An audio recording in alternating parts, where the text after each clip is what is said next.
2021년 5월 7일 금요일, 오늘 주시는 하나님의 말씀은 구약성경 창세기 32장 24절로 32절까지의 말씀입니다. 말씀의 제목은 돌아왔으나 돌아오지 못한 사람입니다. 클린트 이스트우드라는 미국의 영화 감독이 있습니다. 아시는 분이 많이 계실 것 같은데요. 배우 출신으로서 거장 감독의 반열에 오른 미국 할리우드의 배우 겸 영화 감독입니다. 이 클린트 이스트우드 감독의 2014년작 아메리칸 스나이퍼라는 영화가 있습니다. 중동으로 파병되었던 크리스 카일이라는 실존했던 전설적인 스나이퍼, 그러니까 한 저격수에 관한 영화입니다. 영화 속에서 그는 무려 4번에 걸쳐 중동으로 파병됩니다. 아니, 스스로 전장터로 달려갑니다.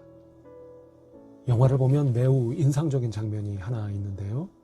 전장에서 고국으로, 고향으로 돌아온 그는 일상에 잘 적응하지를 못합니다.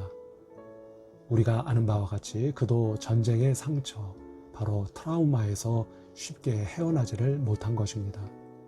그래서 어느 날 그의 아내가 눈물로 애원합니다. 제발 가족의 품으로 돌아와 달라고 말입니다. 그러나 그건 그가 그렇게 하고 싶지 않아서가 아니었습니다. 그는 누구보다도 가족의 품으로 돌아오고 싶어 했습니다. 그러나 그는 바로 돌아왔으나 아직 돌아오지 못한 그런 사람이었던 것입니다.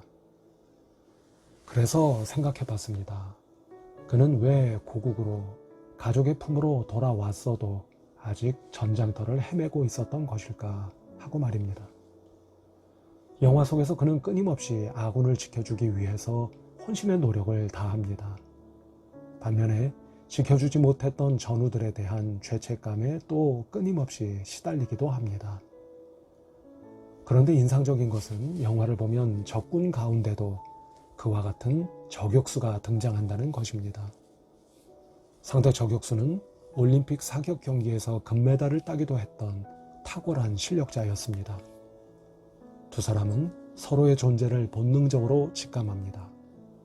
그리고 영화 종반부에서 두 사람은 서로를 겨누게 되는데요. 마침내 크리스 카일은 상대 저격수를 저격하는 데 성공합니다.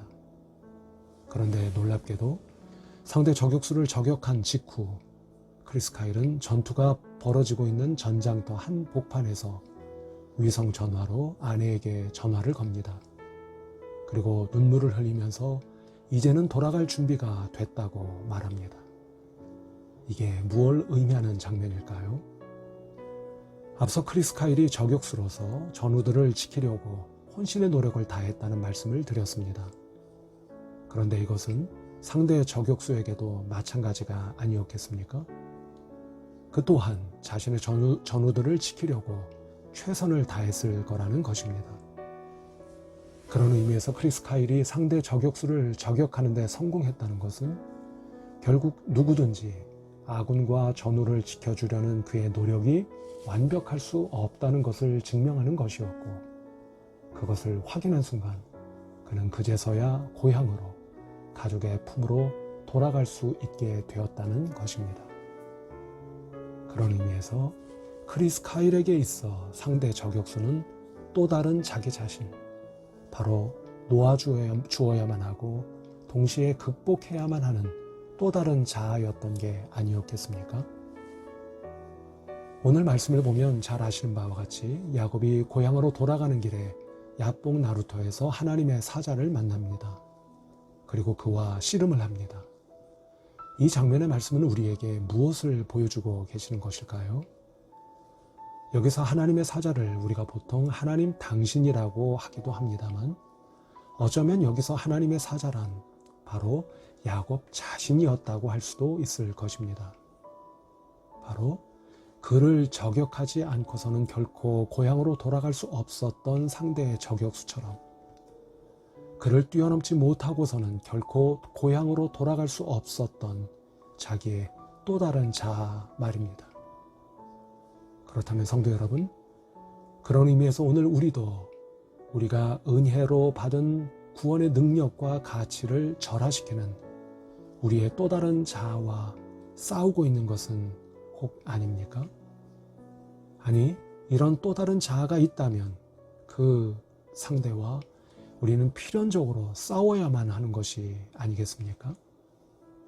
바로 오늘 이 영적인 싸움을 싸우셔서 그리고 승리하셔서 돌아왔으나 돌아오지 못한 사람이 아니라 우리가 영적으로 돌아가야 할 곳으로 우리가 서 있어야 할 영적인 자리로 제대로 돌아가는 그런 우리 모두가 되시기를 빕니다. 오늘도 여러분을 축복합니다. 좋은 하루 되시기를 바랍니다.